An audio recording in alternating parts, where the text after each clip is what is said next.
Good morning everyone, কেমন আছো তোমরা সবাই? সকালে বিছানা গুছিয়ে আজকে ঝটপট স্নান করতে চলে গেলাম।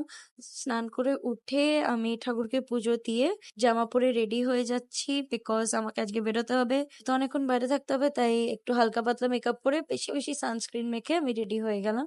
আমার দুলুকে অ্যাজ ইউজুয়াল আদর করে আমি চলে এলাম সিসিউ মলে, বিকজ এখানে আমার এই গ্ল্যামিও নেলসে একটা নেল অ্যাপয়েন্টমেন্ট ছিল। আজকে এদের ফার্স্ট ইয়ার অ্যানিভার্সারি, তো অনেক ডিসকাউন্টস অ্যান্ড অনেক অফার্স ছিল। তো আমি ছটপট করে নেলস করিয়ে নিলাম।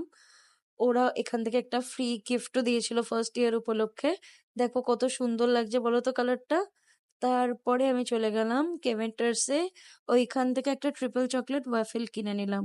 তারপর একটু খিদে পেয়েছিল বলে বার্গার কিং চলে গেলাম, ওখান থেকে গিয়ে আমার অল টাইম ফেভারিট খাবার অর্ডার করে নিলাম। তারপর বাড়ি ফিরে এসে তাড়াতাড়ি করে জামা কাপড়গুলো গুছিয়ে নিলাম। তারপর ড্রেসটা চেঞ্জ করে নিচে সব ব্যাগ নিয়ে চলে এলাম, কারণ আজকে আমরা যাচ্ছি আমার দিদার বাড়ি সোদপুরে। ওখানে চলে গিয়ে সবার আগে দাদুকে তার দ্বিতীয় মৃত্যু বার্ষিকীর জন্য আগে দাদুকে প্রণাম জানালাম। তারপর দেখলাম এখানে ঝমঝম করে বৃষ্টি শুরু হয়ে গেছে, সেটা দেখে একটু ভালো লাগছিল। তারপর একটা রসমালাই খেলাম।